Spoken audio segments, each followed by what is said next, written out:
I would agree with you. The beginning portion of the trip, I felt like we were starting to make some inroads for sure in Pittsburgh, Washington, and Buffalo.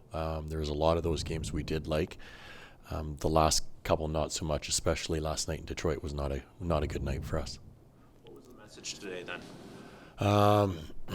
There's a few different ones for sure. I guess we gave them a little bit of feedback and information as to what we saw, and then we challenged them to turn the page and make sure they're ready to play tomorrow. You mentioned turnovers after the game yesterday. Yeah. Has that been a persistent issue? It has. And that's, I guess, if you look at one thing that's caused us a lot of issues in regards to our chances against, a lot of them are coming off of our mistakes with the puck. So we're giving opponents too many good opportunities based on what we're doing with the puck. So it is something that we have to do a much better job of moving forward if we want to have a chance to win. How do you fix that? You make them aware of it. I think that's one thing that we have done as a staff. The next phase is you start to reduce a little bit of time, and then eventually out of the lineup is something that we'd have to do. I mean, you want to put yourself and your teammates in a position to have success, and by being careless with the puck doesn't do that. We talked about maybe Jonathan wanting to shoot more this season. Just have you found his game to start the season here? A little bit up and down, probably like the rest of our team. There's been stretches where I think the puck's been on his stick and he's done some good things with it, and then there's been other times where he's almost at times looks like he's thinking too much when he plays. We want him to just be free and play, and a lot of that means you're moving your feet and you're playing on instincts, but not letting go of the other part of the game that's important. So up and down, I guess, short answer.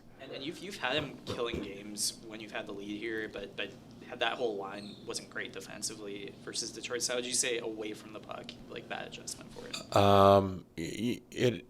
Overall, it hasn't been too bad. Last game was not a good night for that line in particular. Some of the details and our structure for sure were off with that line, and those are things that we have to be much better with, without a doubt, individually and collectively. We all know how important Rasmus is to this team, not having him available for these next couple games. I mean, how big of an adjustment is it for those? Well, it's opportunity. It's similar to an injury. You have a chance now to play maybe a different situation than you did before. So that's the way we want our guys to look at it. Like, nobody's going to come in and do the job that Ras does. But another guy's going to come in and be able to have impact the way he plays the game to his identity, and that's what we need to see from all of the guys that are going to be playing. Overall, how have you felt about the way your group has generated offense and been able to create chances? The offensive side of things isn't too bad. I guess when you look at it number-wise, we're the top kind of third of the league from the analytics that we have. The issue is on the other side, and that's the more important part for us that we have to rectify.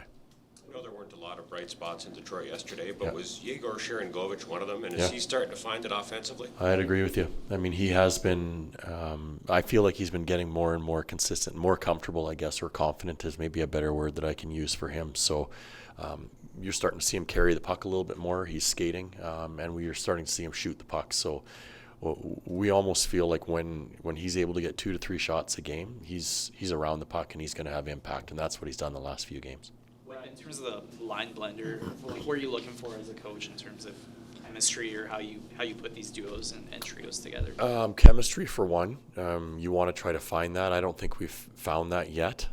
So we're still mixing and matching a little bit. There has to be an element of grit on a line. There has to be an element of pace on a line, and there has to be some guys that can make plays in order to be effective. And I think those are, when you're looking at combinations or trios, that's what you're trying to put into place. So there needs to be a little bit of all of that on the line, in my opinion. Zari's gotten off to a really hot start in the AHL. I'm sure you're not surprised. He had a good camp, but paying attention to it? Oh, for sure. We always do, and that's one of the beauties of having these guys here. There's been a few of them down there that have got off to great starts, and that's what you want for them to push the envelope. So if we're needing a guy, they want to be the first on the list. The penalty kill was your baby for a long time. The numbers are great. You guys are actually +1 in the penalty kill this year. Yeah. Has the PK been as good as the numbers would indicate? No, it hasn't.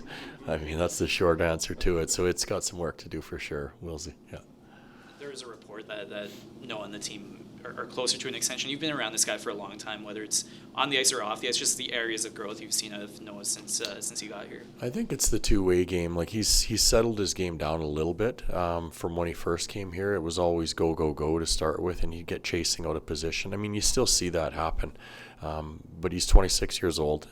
You're getting to the point where we've always talked about defensemen taking a little bit longer to develop. Well, he's kind of getting into that wheelhouse where he needs to be at his best now. So those situations where he gets chasing or running around in his own zone, they have to get reduced now moving forward. And he's also got to continue to play with confidence, using his skating ability to get himself up in the rush and to generate a little bit of offense. He's got that ability too. He's still in that phase where he's developing and getting better. For sure. He's got 600 games, right? Most guys are who they are at that point. Which is a weird thing, for a young guy at 26 years old. I mean, I think when we were on the road there, he's the first in that draft class to hit 600, and that's an impressive stat, and it goes to say a lot of things about the way he takes care of himself and the way he prepares for the game, and a lot of it has to do with his skating ability too. But 26 is still young. You're getting to the point now where you're kind of mid-range, I guess, for a defenseman. So now it's time to take the next step for sure. But he's a really solid defenseman. Do you pay attention to rumors and stuff like that? Like, how does a coach approach them? We ask players all the time, but like, do you sort of like keep tabs on that stuff as a coach, or contract stuff? Yeah. No, that's Craig's area of expertise. So I would try to stay out of that as much as possible.